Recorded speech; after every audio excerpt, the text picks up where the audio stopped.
한 군데 읽고 시작하겠습니다. 다니엘 11장 32절 말씀입니다.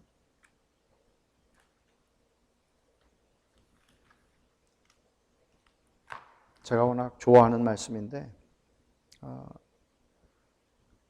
같이 읽겠습니다. 그가 또 언약을 배반하고 악행하는 자를 속임수로 타락시킬 것이나 오직 자기의 하나님을 아는 백성은 강하여 용맹을 떨치리라. 배교의 시대가 올 거라고 다니엘이 이야기를 하고, 그 배교의 시대가 오지만 자기 하나님을 아는 사람은 강해서 무릎 꿇지 않는다. 자기 하나님을 아는 사람, 자기 하나님을 아는 백성은 용감하다. 16세기가 아마 그것을 잘 보여주었던 세기가 아닌가 싶습니다. 교회 역사 속에서 진리가 어두워지고 복음의 진리가 감추어져 있던 시대에 하나님께서 정말 미약한 사람을 통해서 그냥 자기의 편안함을 추구하고 살아가는, 편안함보다는 그냥 조용히 그저 책 읽고 글 쓰며 그저 편안히 살아가고 싶어 했던, 복음은 깨달았죠. 그렇지만 그 깨달은 복음을 그저 잘 가르치면서 말씀을 공부하면서 글을 쓰면서 편안하게 살고 싶어 했던 존 캘빈이라고 하는 사람을 통해서 하나님이 교회 역사에 거대하게 흐르는 물줄기의 방향을 바꾸어내시는 그런 일을 하셨고, 또 그 일에는 우리가 이제 공부하려고 하는 기독교 강요라고 하는 아주 얇은 책, 지금은 방대하죠. 우리나라 말로 번역된 것이 세 권을 합치면 아마 한 1,500-600페이지 정도가 되겠지만 처음에는 이런 책이 아니었습니다. 아주 얇은 책이었고 기독교인의 매뉴얼 이런 식으로 쓰여진 책이었죠. 그렇지만 하나님께서는 그 평생에 26살 때 이 책을 쓰고 그가 죽을 때까지 이 책을 계속 수정하고 증보하고 수정하고 증보하고, 그것도 라틴어로 쓰여진 책을 5번 고쳤고 증보해서, 라틴어는 당시에 학자들의 언어였기 때문에 모든 사람들이 읽을 수 없어서 유익을 입지 못하겠기에 자기의 모국어인 프렌치로 번역을 스스로 프렌치로 쓴 거죠. 또 그래서 그것도 여러 차례 증보하고 개정해서 어찌 보면 캘빈의 삶 속에서 수없이 많은 설교를 했고, 주석도 뭐 요한계시록을 제외하고는 거의 다 썼잖아요. 그 많은 설교, 집필, 그 많은 일들 속에서 캘빈이라는 사람이 후대에 미친 영향 가운데 가장 큰 것은 기독교 강요라는 이 책이죠. 그래서 배교의 시대였었죠. 16세기는 배교의 시대였는데 하나님을 아는 참된 지식을 가진 한 사람을 통해서 하나님께서 어떻게 일하시는가, 그리고 다니엘서 11장 32절의 이 말씀대로 자기의 하나님을 아는 사람이 얼마나 용감할 수 있고 힘이 있을 수 있는가를 보여주는 모범이 바로 존 캘빈이라고 생각을 합니다. 우리 시대가 가지고 있는 가장 심각한 문제는, 우리 시대의 교회가 가지고 있는 가장 심각한 문제는 무지예요. 무지. 다른 것에 대한 무지가 아니라, 물론 성경에 대한 무지예요. 그렇지만 더 구체적으로 말하면 하나님에 대한 무지예요. 하나님을 아는 지식이 없기 때문에 오늘날 교회가, 보세요. 한국 교회 같은 데는 그야말로 진영 논리 속에 좌익이냐 우익이냐 하는, 이게 무슨 뭐 1950년대도 아니고 말할 수 없을 정도로 교회가 분열되어 있죠. 하나님이 작은 거예요. 하나님이 나의 아이덴티티, 내가 어떤 사람인가, 그리고 당신이 어떤 사람인가 하는 것이 교회가 하나님으로 말미암아 하나가 되기에는 내가 가지고 있는 정치적 성향이나 내가 가지고 있는 어떤 다른 어떤 뭐 정치적인 것뿐만 아니라 어떤 성향이 나에게 더 큰 것이죠. 그리고 공통점이 별로 없어요. 장로교, 감리교, 뭐 교단도 많지만은 그건 떠나서 같은 교회 안에서도 같은 하나님을 믿는데도 불구하고 같은 하나님을 아는 지식이 일천하여 서로가 달라요. 서로가 말하는 게 다른 거죠. 이런 문제가 오늘날의 가장 심각한 문제인데, 그래서 저는 이제 어떤 생각을, 왜 제가 기독교 강요를 가르치려고 생각을 하는가 하면, 사실 이거는 5년 전에 종교개혁 기념주일 집회를 하면서 칼빈에 대해서 제가 그때 강의를 했었죠. 근데 그때 제가 생각을 했던 게 기독교 강요를 꼭 가르쳐야 되겠다, 그런 생각을 했는데, 사실 5년이 지나서 지금 하게 되는 특별한 이유는, 어떻게 하면 기독교 복음의 진리를, 물론 저는 목회를 하면서 뭐 평생 목회를 하면서 하나님 말씀을 가르칠 수 있겠죠. 그렇지만 새로 그리스도인이 된 사람, 혹은 새로 교회에 들어온 사람, 예수를 믿으려고 하는 사람, 혹은 오래도록 믿었지만 정말 기독교 복음 진리가 전체가 어떤 것이냐 하는 것들을 가지고 있지 않다는 거예요. 그 큰 그림이 없다는 거예요. 그러니까 또 큰 그림도 없을 뿐만 아니라 디테일한 부분에 있어서도 굉장히 사사시대와 같아서 자기가 옳게 여기는 대로 행하고 생각하고 간다는 거예요. 그러면 과연 기독교 성경은 우리의 삶과 우리의 그 신앙에 대해서 분명한 메시지를, 분명한 지침을 주지 않는가? 주고 있죠. 분명한 원리를 주고 있죠. 그러나 그 원리조차도 가르쳐지지 않고 있다. 그리고 평생을 뭐 성경을 창세기도 가르치고 계시록도 가르치면서 할 수 있겠지만, 어떻게 하면, 제가 생각한, 제 머릿속에 떠오른 생각은, 어떻게 한 달 정도를 집중적으로 사람을 가르쳐서 기독교 복음의 진리가 전체가 이런 것이다 하는 것을 가르치는데, 오랜 시간이 아니라 짧은 시간에 가르치는데 피상적이지 않게, 그러면서도 정말 하나님을 경외하는 심정이 일어나도록 가르칠 수 있는가. 이게 이제 제가 좀 생각을 최근에 했던 것들인데, 그러면서 16세기에 캘빈이 그런 의도를 가지고 썼던 기독교 강요를 생각하게 된 것이죠. 물론 500년의 간격이 있습니다. 그리고 유럽이 소용돌이 가운데 있었던, 근대, 중세에서 근대로 넘어가고 있었던 그 시대에 쓰여진 책이죠. 굉장히 달라요. 그렇지만 너무나 놀랍게도 이 책은 모든 것들이 어거스틴도 아니고 어떤 고대 사상가들이나 신학자들이 아니라 성경에서 뿌리를 가지고 이야기를 하고 있다는 거예요. 모든 것들이 성경에서부터 흘러나오는 사상이고 생각이라는 거죠. 그런 면에서 우리에게, 그리고 혹은 100년, 200년 후의 세계에도 얼마든지 적실성이 있는 가르침이다 하는 것입니다.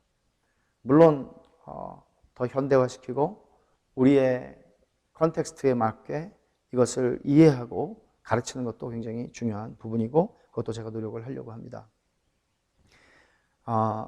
존 캘빈이 어떤 사람인가, 오늘은 제가 기독교 강요 첫 단락을 들어가지를 않고 분량으로 따지면 대략 한 제가 30주 정도의 지금 생각을 하고 있으니까 책에서는 한 6, 70페이지 정도는 되겠죠.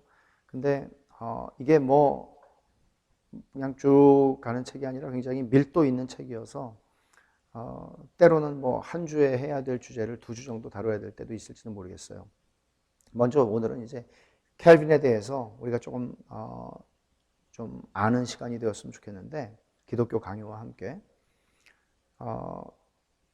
정말 이 사람에 대한 역사적인 평가는 너무나 극단적으로 달라요. 역사적인 평가가 아니라 그 시대의 사람들, 제네바에 살고 있던 사람들과 유럽에 살고 있었던 사람들도 캘빈에 대해서 의견이 너무나 극단적으로 달라요. 부정적인 평가가 많죠. 이중적인 사람이다, 잔인하다, 고압적인 태도를 지닌 종교 권력자다, 찔러도 피 한 방울 안 나오는 사람, 우리식으로 표현하면 그런 표현이 있잖아요. 그리고 제네바의 살인자다. 심지어 그 당시에도 너무 칼빈을 미워해가지고 개 이름을 칼빈이라고 진 사람들도 한 명이면은 그게 책에 기록이 됐겠어요. 너무 미워한 나머지 개 이름을 캘빈이라고 진 사람들도 있었답니다. 그리고 캘빈의 아내가 한 9년 정도 결혼 생활했어요. 9년 정도 결혼 생활을 하고 죽었는데 사람들이 비난하기를 저렇게 재미없는 놈하고 사니 일찍 죽지. 이제 그런 식으로 비난을 하고, 참 비난이 자기 살아생전에도, 기독교 강요 서문에도 그 얘기를 케빈이 썼어요. 아마 나처럼 많은 비방과 나처럼 많은 욕을 얻어먹은 사람도 없을 것이다. 그런 얘기를 썼죠.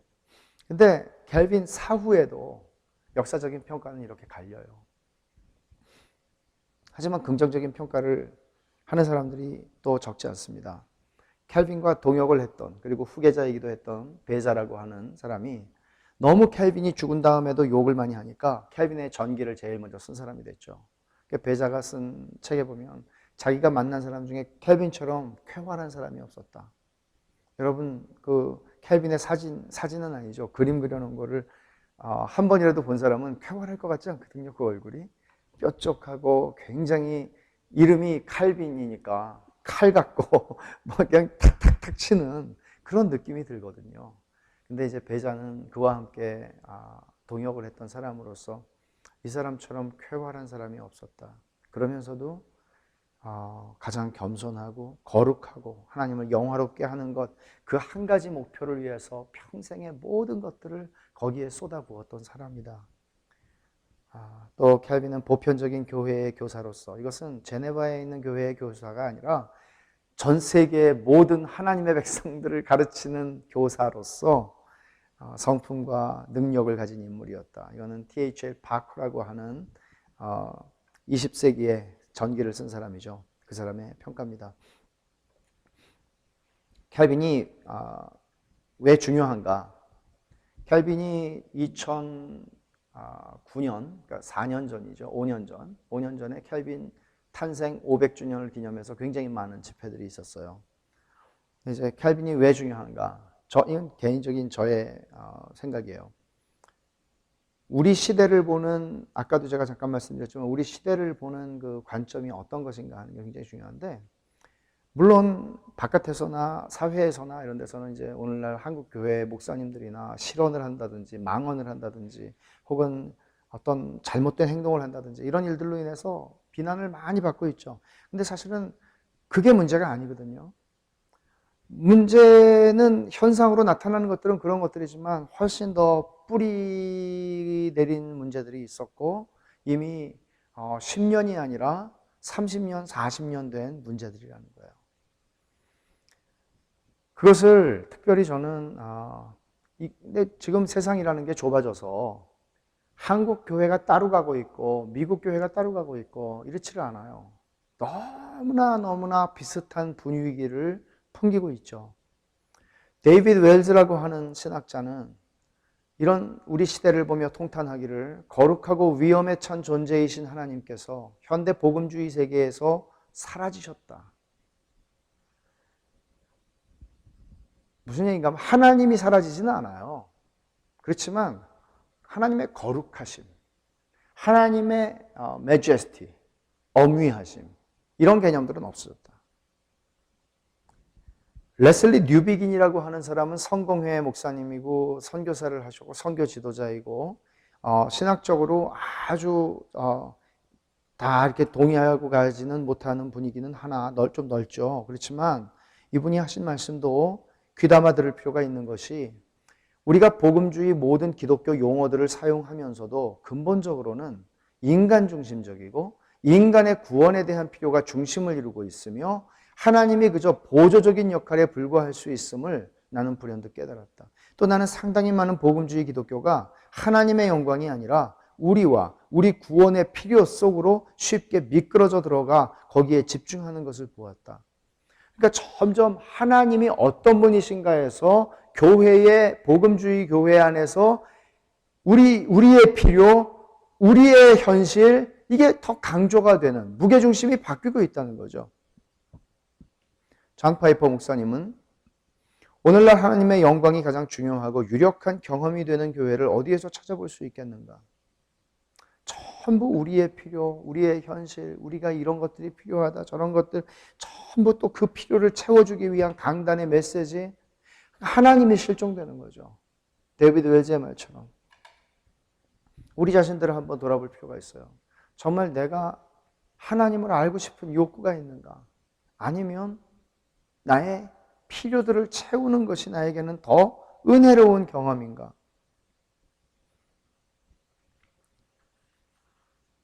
이런 몇 사람의 이야기만 들어보더라도 오늘날 교회가 여기서 출발한 거예요.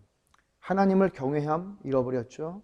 하나님을 영화롭게 한다는 말은 남아있지만 하나님을 영화롭게 한다는 것이 무슨 뜻인지, 그것이 켈빈에게 의미했던 것과는 아무 상관도 없는 방식으로 오늘날의 사람들은 하나님의 영광을 이용하고 있고 심지어 강단을 더럽히고 있는 일들이 일어나고 있는 것이죠. 그래서 강단에서는 인간의 말이, 교회는 그냥 인간의 집단이 되는 것이죠. 존 켈빈 같은 사람들을 우리는 보면서 단순히 제가 교회 개척했을 때 기독교의 기본 교리라고 해서 제가 50주 동안 웨스트민스터 소요리 문답을 가르쳤었어요. 또 하이델베르크 교리 문답을 다 가르치지는 못했지만은 또 그것을 한 적이 있어요. 또 그 안에 물론 포함되어 있는 것이죠. 사도신경, 주기도문. 사도신경 강의를 하더라도 얼마든지 우리가 믿는 교리를 잘 가르칠 수 있겠죠. 그러나 제가 이번에 존 켈빈의 기독교 강요를 여러분들과 나누려고 생각을 하면서 기대하는 것 하나는 뭔가 하면, 이 사람이 사실 그 말들을 직접 읽어보면 너무나 좋죠. 왜냐하면 명문이고 그 사람의 다른 사람이 이걸 전달해 주는 것하고는 달리 그 사람이 가지고 있는 하나님에 대한 경외감이 그 말들 속에 있기 때문이에요. 그렇게 하나님 말씀을 가르칠 수 있는 것, 그런 기대를 하는 거죠. 하나님의 영광이라는 것이 말이 아니라는 것. 켈빈의 생애를 그냥 간략하게 제가 잠깐 설명을 드릴게요. 사실 전기도 많이 있지만 이분이 자기에 대해서 너무나 적게 말했기 때문에 루터와는 달리 자료가 많지 않아요. 이분은 루터가 25살 때 비텐베르크 대학에서 성경을 막 가르치기 시작했을 때 태어났어요. 프랑스에서.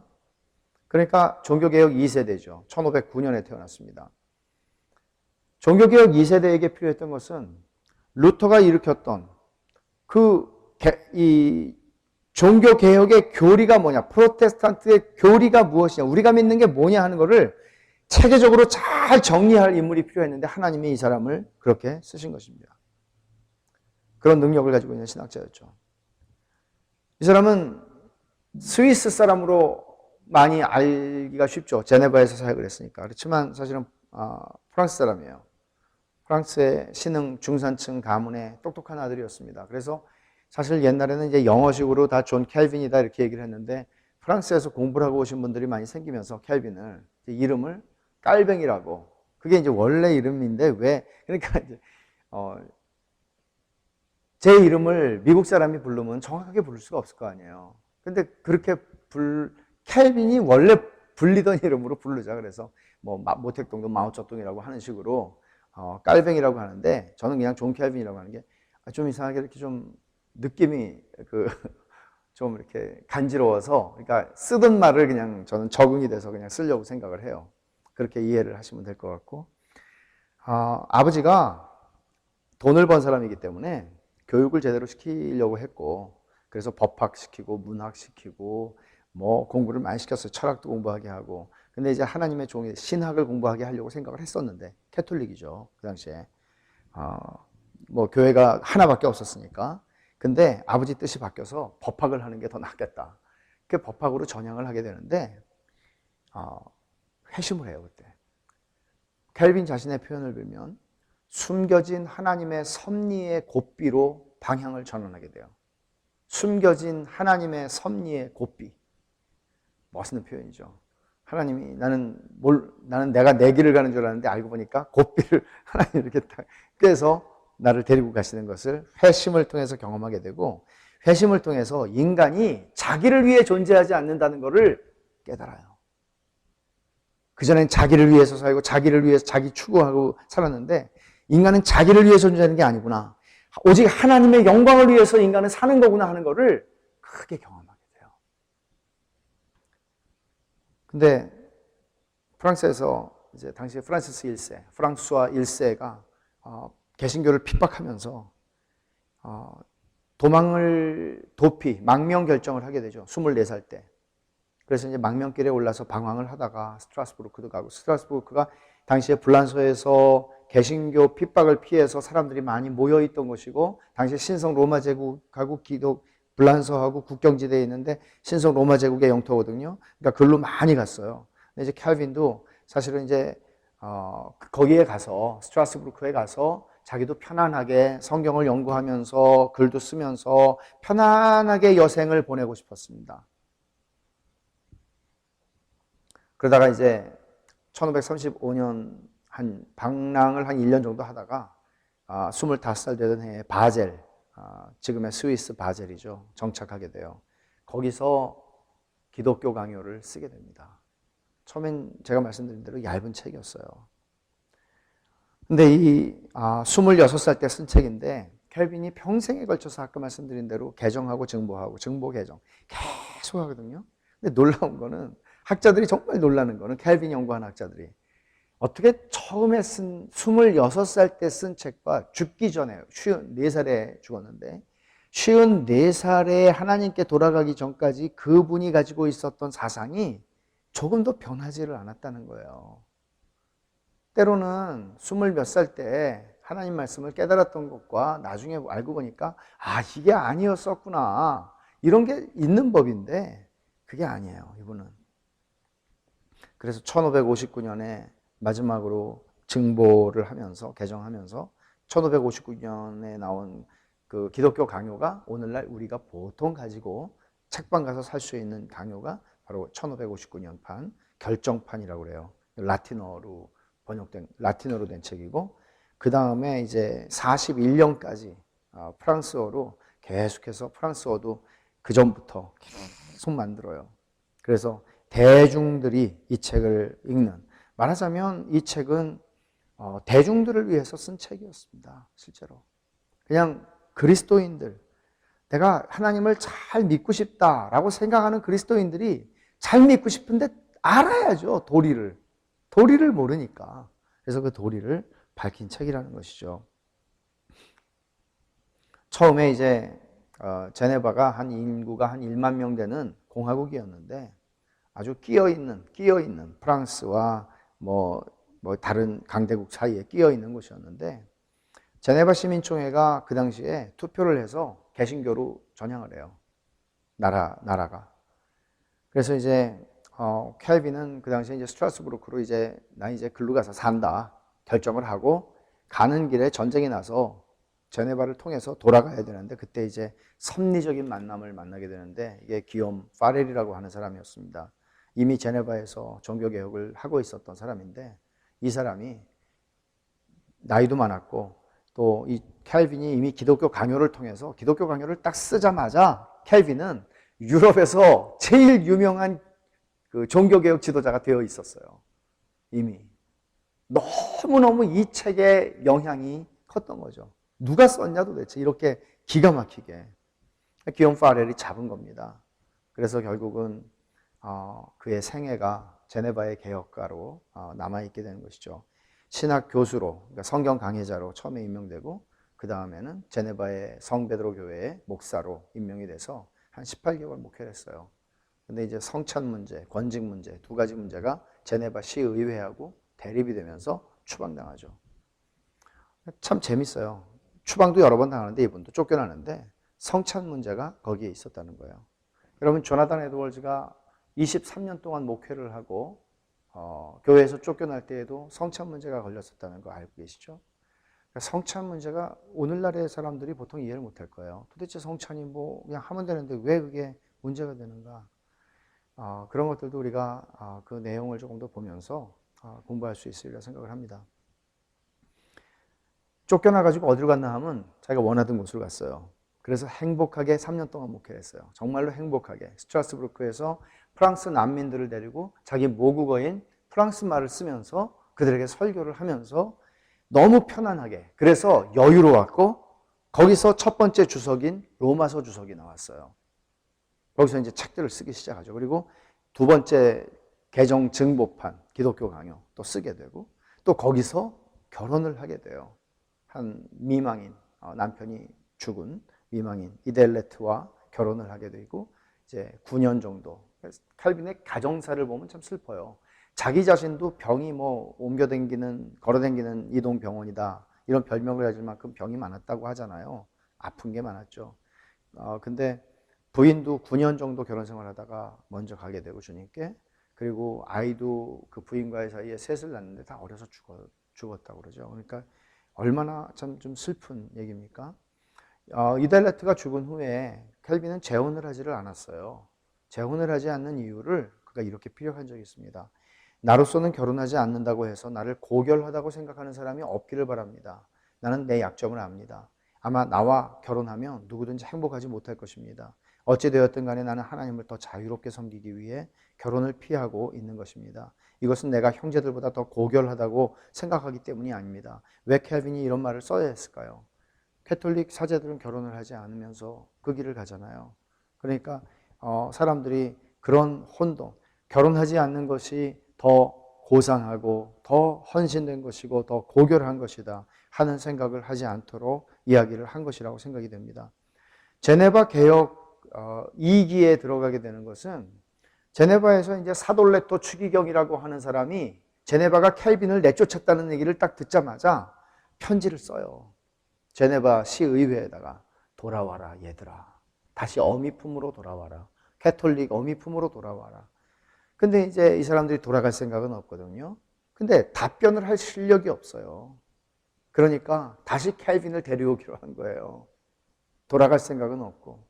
그래서 이제 켈빈이 그 얘기를 듣고 바로 일주일 만에, 단 일주일 만에, 그 당시에 뭐 편지라는 게 그냥 편지 아니거든요. 사실 신학적으로 굉장히 논쟁을 하는 건데, 일주일 만에 그 사돌레토에게 보내는 답장을 썼는데, 그것은 두고두고 명문으로 소개되는 신학 문장들이고 또 서간이라고 알려져 있습니다. 그렇게 해서 이제 다시 제네바 의회가 켈빈 추방을 철회하고 다시 불러들여요. 켈빈이 31살 때예요. 31살 때. 그러니까 아직도 너무 젊은 거예요. 정말 영재야 너 몇 살이니? 그래. 켈빈이 벌써 썼어. 그러니까 너무너무 젊은 사람이죠, 진짜. 그래서 여기에 와서 이제 한 3년 정도 이제 남은 목회를 감당하다가 이제 주님의 부르심을 받게 돼요. 근데 이 제네바에서 켈빈이 살았던 시기는 사실 행복하지가 않았어요. 너무 시의회가 이 교회, 그러니까 참 우리는 정교 분리라는 것 이해하고 있고, 그렇지만 굉장히 어떤 문제를 어떻게 결정해야 하는 것이 어려운 시대였습니다. 그래서 그 문제로 굉장히 많은 스트레스를 받았던 시기죠. 특별히 중간에 한 10년 정도는 너무너무 그게 심했습니다. 그래서 켈빈은 착잡하지만 순종하는 심정으로 초청에 응해서 이제 제네바로 가서 임종할 때까지 3년, 4년 동안에 보통 주일에 2번 설교하고 거의 매일 혹은 이틀에 1번 설교를 하고 24년을 섬겼어요. 근데 켈빈이 여기 갈 때 몇 가지 얘기를 하는데 여기저기에다 쓴 글들이에요. 그 마음을 좀 이해할 수가 있는 글들이어서 제가 인용을 좀 해드릴게요. 비록 나는 당분간은 제네바 교회를 책임지고 있지 않지만 그렇다고 해서 그 교회를 부모와 같은 애정으로 감싸고 싶은 나의 마음을 가로막지는 못합니다. 왜냐하면 하나님이 나에게 그 교회를 맡기셨을 때에 나를 영원히 그 교회에 충성하도록 맹세시켰기 때문입니다. 그러면서 나는 매일 1000번씩 죽어야 하는 이 십자가보다 차라리 다른 죽음으로 100번 죽고 싶습니다. 제네바에서의 삶이 얼마나 힘들었던가를 보여주는 것이죠. 그러면서 파렐에게 그는 이렇게 편지를 써요. 그곳에서의 비참했던 나의 삶을 돌이켜볼 때 돌아와 달라는 소리에 어찌 나의 영혼이 떨지 않을 수 있었겠소. 내가 당신의 동료로 지명된 이후에 우리가 줄곧 당했던 불안에 대해서 더 이상 언급하지 않겠소. 내가 그 당시 나의 양심이 얼마나 괴로웠으며 내 마음이 얼마나 불안으로 들끓었는지를 생각하고, 비록 내가 그곳을 내 경우에는 불길하기 짝이 없는 곳으로 생각하고 두려워한다고 하더라도 나를 용서해 주기 바라오. 하나님과 함께 당신이 바로 내가 주님께서 메어주셨다고 확신하는 소명의 굴레를 감히 벗어 내팽개치지 않는 이상 내가 그곳에 오래 머무를 수밖에 없었을 것이라는 점을 누구보다 잘 알지 않소. 손과 발이 묶여있는 이상 잠시라도 딴 곳으로 가보고 싶은 생각, 무의식 중에 엄습하는 잡념에 귀를 기울이기보다 그 모진 고통을 당하기로 결심했었소. 그러나 이제는 주님의 은총으로 그곳에서 구원함을 받았으니 내가 만일 그곳을 위험하고 해로운 심의원과 소용돌이로 생각하고 다시 들어가기를 꺼린다고 해서 누가 나를 용서하지 않겠소. 다시 왔을 때 내가 다시 들어가야 되나? 사자굴로 다시 들어가야 되나? 이런 생각을 캘빈이 했던 것이에요. 그러면서 이런 기도문이 있어요. 나는 내 자신에게 속하지 않는다는 것을 알고 있기 때문에 내 마음을 주님께 희생제물로 바칩니다. 캘빈이 그 코람데오라는 말 아시죠? 하나님의 임재 앞에서라는 말, 칼빈이 가지고 있었던 몇 가지 아주 중요한 그 모토라고 그럴까? 그런 것들이 있었습니다. 코람데오, 라틴 말로 하나님 앞에서. 그러니까 자기 삶의 모든 것들이 하나님 앞에서 사는 것처럼 살겠다 하는 생각이고, 또 하나 있었는데 그것은 프롬프테 앳 신세레라고 하는 말이에요. 여러분이 무슨 말인지 아시겠죠? 프롬프트, 즉시, 그리고 sincere, 신실하게. 그래서 캘빈은 자기의 삶에서 하나님의 말씀이라고 판단하고 생각한 그것들은 시간을 지연하지 않고 즉각적으로 순종했다는 것이죠. 진실한 마음으로. 그래서 이제 그런 결정을 하고 제네바로 돌아가서 제네바로 돌아가서도 뭐 또 성만찬 문제가 걸렸고 또 세르베테수라고 하는 사람 처형 사건이 걸렸고, 그러니까 성만찬 같은 것들은 그 당시에 너무 부도덕해가지고 뭐 내연에 철을 둔 사람은 보통 사람들은 다 그런 생활을 했답니다. 정말 놀라운 일이죠. 근데 이제 캘빈은 그런 사람들이 성만찬에 참여할 수 없다. 그러니까 성만찬 들어올 수 있는 사람 별로 없었다는 거죠. 정말 그런 것들이 문제가 되고, 또 시 당국에서는 설교를 좀 온건하게 하라고, 과격하게 하지 말라고. 그러나 여러분, 지금 여러분이 설교, 우리말로 번역된 설교들도 더러 많이 있습니다. 읽어보면 이게 왜 과격할까? 그런 생각을 하실 수 있어요. 하나님 말씀을 그냥 전한 건데. 그리고 더 심각한 것은 캘빈 자신이 여기서의 사역이 정말 열매가 없는 것 같다. 자기 자신이 그렇게 생각을 했다는 것이 좀 힘든 문제였었죠. 캘빈이 뭐 그렇게 24년 사역하다가 주님 앞에 가게 되는데 건강이 이제 너무 악화돼 가지고 나중에, 근데 이제 뭐 전기에 읽어보면은 이런 몇 가지 얘기를 해요. 수면 부족, 적은 식사, 끊임없는 긴장 상태, 스트레스 받는 거죠. 쉼 없는 노동. 그래서 이제 노동이라는 게 뭐 어디 땅 팠다는 게 아니라 쉼 없이 말씀을 연구한 거죠. 그래서 임종의 자리를 방문한 시의원들에게, 늘 켈빈과 대척점에 서 있었고 갈등했던 그 시의원들에게 자신이 최선을 다하지 못했던 것을 용서를 구하고, 또 자기 뜻이 원래 선한 의도였다는 걸 밝히고, 자기 참을성 없는 나쁜 성질이나 또 천성, 그것을 부끄러워하며 용서를 구한다고 말을 해요. 그리고 다음 날, 죽기 전이에요. 목사들이 방문을 했는데 마지막 메시지를 그들에게 이렇게 말합니다. THL 파커의 전기에 이런 말이 있어요. 저는 여러분이 마지못해 참아주신 여러 약점을 가지고 있습니다. 게다가 제가 한 일은 모두 별 가치가 없는 것들입니다. 그러나 이것 하나만은 분명히 말씀드릴 수 있습니다. 즉, 저는 선을 의도했으며 저 자신의 악 때문에 항상 슬펐으며 항상 마음에 하나님을 두려워하는 근본 뿌리가 있었다는 사실 말입니다. 저는 성경 한 구절도 내 지식이 미치는 한 번도 잘못 해석하지 않았습니다. 저는 누구를 미워해서 글을 쓴 적은 없었습니다. 저는 항상 하나님의 영광을 위하는 길이라고 생각되는 것을 썼을 따름입니다. 제가 그 유언장 일부를 읽어드릴게요.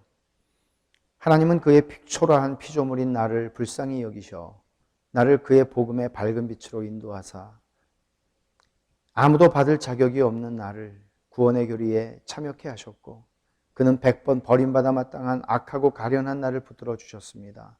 게다가 한 걸음 더 나아가 그는 내게 자비를 베푸사 그의 복음을 견지하고 전파하기 위해서 나와 나의 노동을 사용하시기까지 했습니다. 내가 갖고 있던 의지와 열심은 그것을 그렇게 불러야 한다면 너무도 차갑고 느슨해서 나는 여기저기 빚진 느낌이며 만일 하나님의 무한하시는 총이 아니었던들 내가 가진 모든 애정은 한낱 없어질 연기에 불과했을 것입니다. 다시 말해서 그가 내게 베푼 은혜조차도 나를 더욱 죄책감에 사로잡히게 했고 너무도 그래서 나의 의뢰는 긍휼의 아버지이신 그분이 스스로를 그토록 불쌍한 죄인의 아버지로 나타내는 그곳에만 있었던 것입니다. 이 유언의 한 부분입니다. 칼빈이 제가 아까 말씀드렸던 우리 한국 교회에서 일어나는 문제들이나 이런 천박함, 이런 어떤 문제, 사고들, 이런 것들은 사실은 어떤 뿌리에서 나오는 것인가 하면 하나님을 두려워하지 않는 것이다. 근데 하나님을 어떻게 하면 두려워할 수 있을까요, 여러분? 우리 시대의 교회가 신학교에 가보거나 또는 교회를 가보거나 하나님을 두려워한다는 것이 어떻게 가능할까요?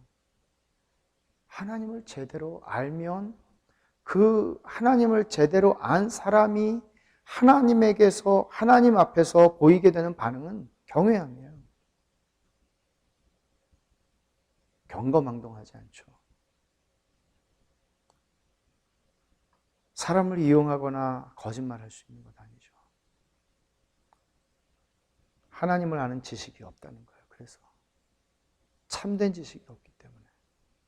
신학 지식은 있지만.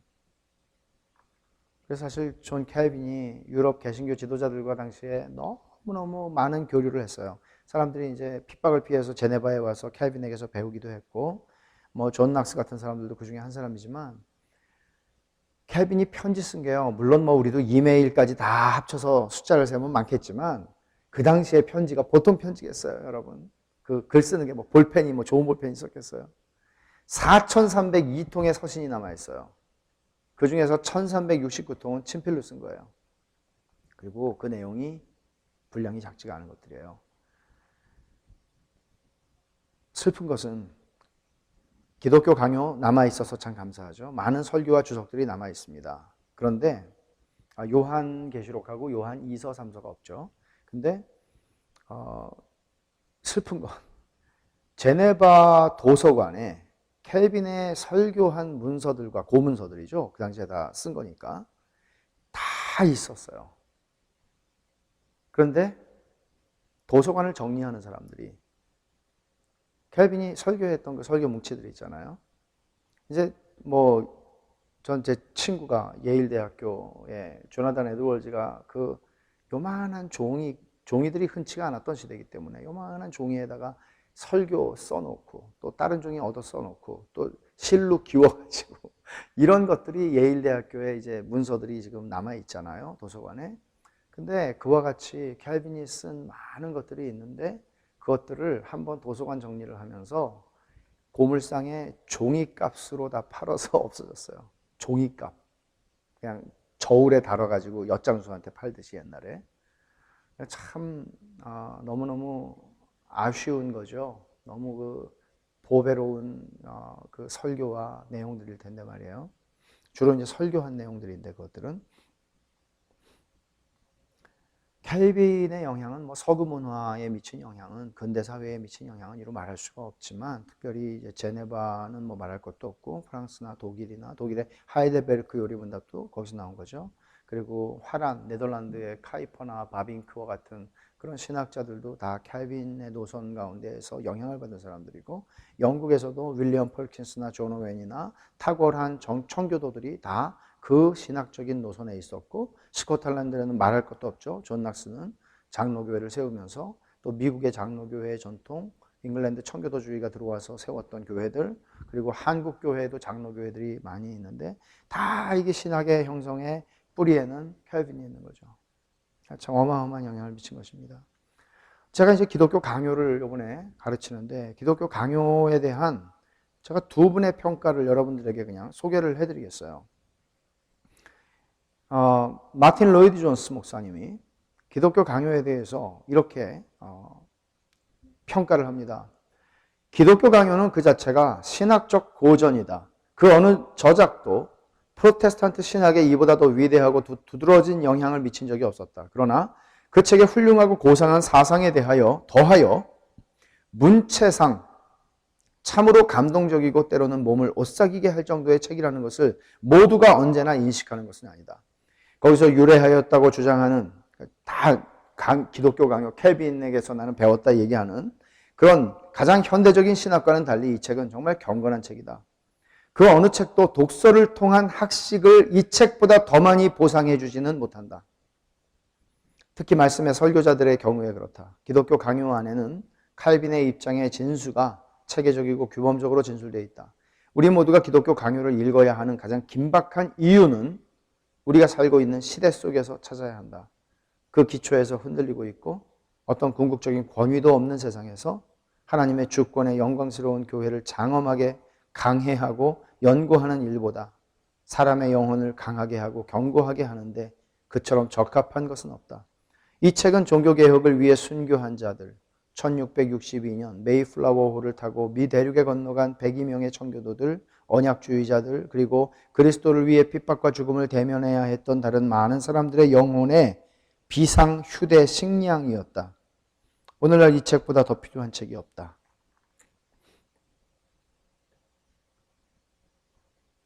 로이드 존슨은 1960년대에 영국 교회를 보면서 기독교의 뿌리가 지금 흔들리고 있다고 보았던 것이죠. 근데 그 뿌리가 흔들리고 있었던 것들이 지금 50년이 지난 세상에서는 뿌리가 다 뽑혀 있는 것을 우리는 보게 돼요, 지금. 여러분, 어저께 뉴스를 보니까 PCUSA, 미국의 최대 장로교단이 이제 한 발자국 더 나가는 결정을 어저께 디트로이트에서 총회에서 결정을 했어요. 드디어 이제 결혼의 정의를 3년 전에 동성애 목사 허용했죠. 그 전에 동성애 교인들 허용했었죠. 그리고 지난 3년 동안 교회가 수없이 많이 PCUSA를 떠나갔습니다. PCUSA에 속해 있던 교회들이 교단을 탈퇴했습니다. 그런데 어저께 내린 결정은 뭔가 하면 이제는 그들의 헌장 안에 결혼의 데피니션을 two people 사이의 관계로 이제는 정의를 바꿨습니다. 그래서 어저께 뉴욕타임즈에 그 기사가 나왔는데 인터넷으로 봤는데 모두가 울었답니다. 그 결정, 그 투표를 하고 나서. 한쪽에서는 기쁨의 눈물, 한쪽에서는 슬픔의 눈물.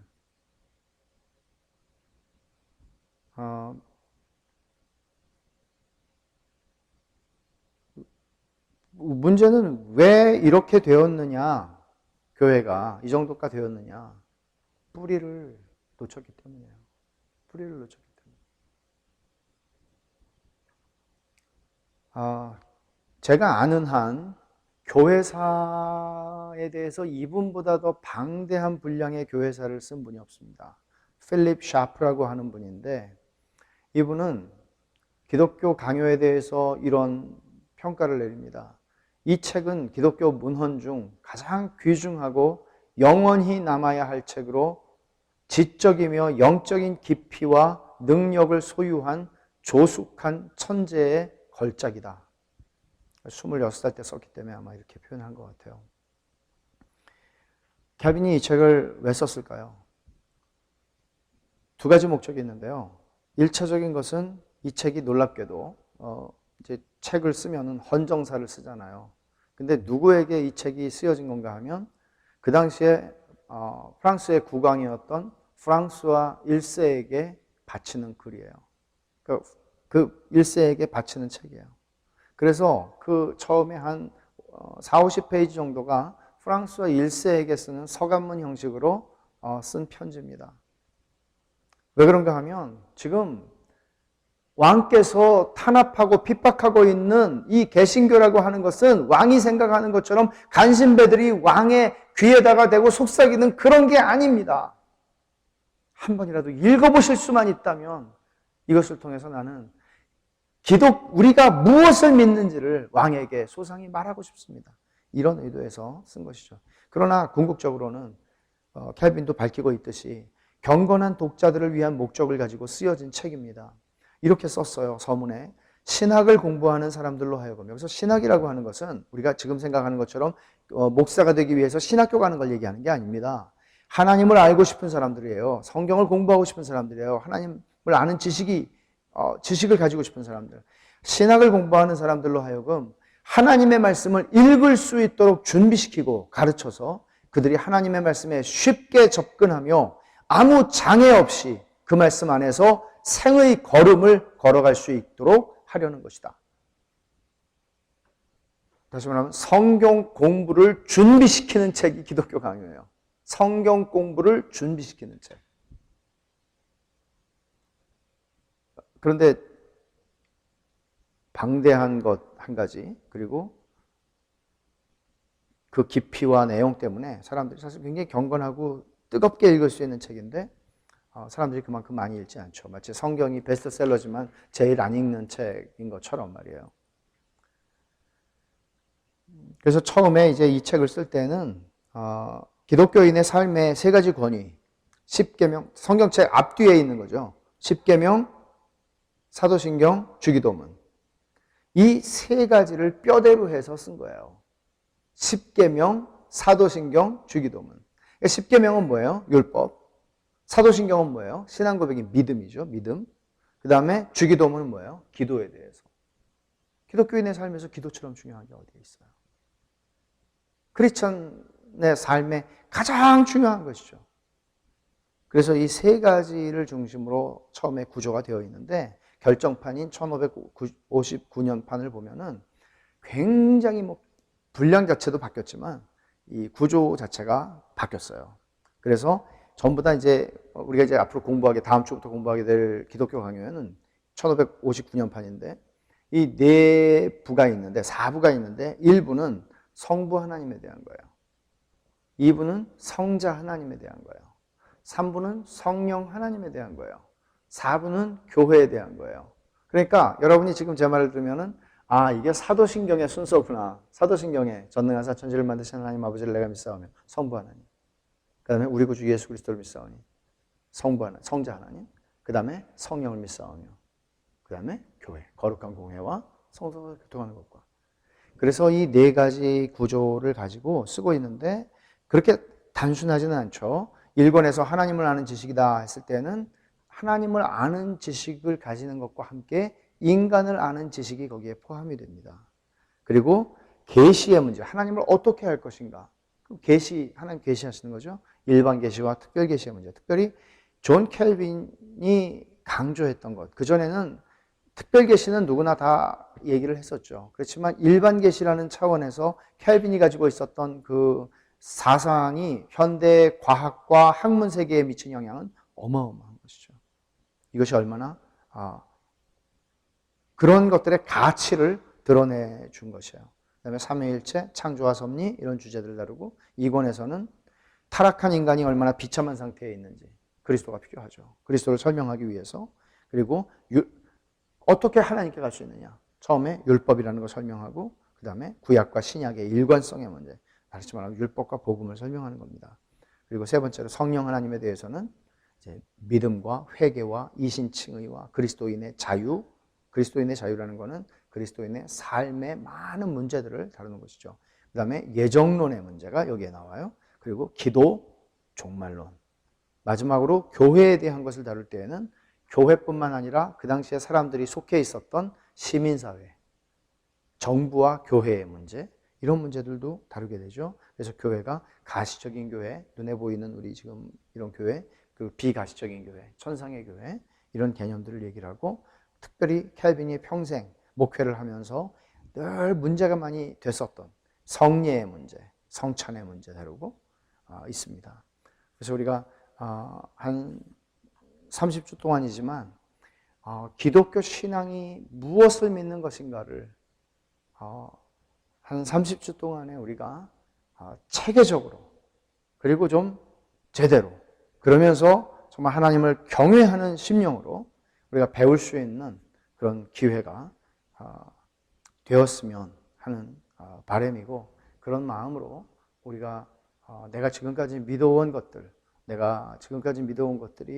이 말씀에 비추어서 다시 한번 좀 점검이 되고 좀 새롭게 내 기초를 쌓아갈 수 있는 그런 시간이 되었으면 좋겠습니다. 기도하겠습니다. 하나님 아버지 감사합니다. 참 하나님께서 어느 시대든지 아무리 칠흑 같은 어두움이 있어도 하나님을 아는 사람, 자기 하나님을 아는 사람을 통해서 행하시는 일들을 보면 참 얼마나 놀랍고 정말 가슴이 뛰고 정말 기가 막힌 일들인지, 하나님 아버지, 하나님이 행하신 그 일 가운데 종교개혁이 있고 또 존 케빈이 있고 또 그가 쓴 기독교 강요가 있습니다. 저희가 이제 공부할 때에 하나님 아버지 저희의 믿음의 눈을 밝혀주셔서 그 참되신 하나님을 아는 지식이 저희 안에 온전해질 수 있게 하여 주시고, 그 하나님을 아는 지식 안에서 저희 자신을 알고 삶을 이해하고 교회를 바라보고, 참으로 켈빈뿐만 아니라 하나님을 아는 사람들이 그렇게 강하고 용감했던 것과 같이 저희들도 이런 배교의 시대를 살아가고 있는 이때에 하나님의 교회가 하나님의 말씀을 뜯어고치고 있는, 어디에도 최종적이고 궁극적인 권위를 인정하지 않는 이 시대에, 그리고 그뿐만 아니라 그로 말미암아 뿌리를 잃어버린 것처럼 이리저리 떠다니는 것 같은 가벼움을 드러내는 교회의 많은 모습들을 보면서 하나님 아버지, 참으로 하나님께서 다시 한번 하나님의 일을 행하시기를 소원합니다. 아버지 하나님, 저희가 그 진리의 말씀의 가르침을 잘 받게 하시고, 그러므로 저희가 뿌리가 깊이 하나님을 아는 지식 위에 다시 박히고 세워지는 그런 교회들이 많이 세워지는, 주여 그런 은혜를 주께서 이 시대에 허락하여 주시옵소서. 아버지 하나님, 오늘도 저희들이 이어서 기도하는 시간을 가질 때에 아버지 하나님, 정말 간절한 마음으로 이 시대의 교회를 바라보며 또 이 시대를 바라보며 하나님 아버지, 저희가 기도할 수 있도록 저희 안에 성령 하나님께서 기도할 바를 알게 하시고 하나님의 마음을 가지고 기도할 수 있도록 주님 이 시간 축복하여 주시옵소서. 예수님의 이름으로 기도하옵나이다. 아멘.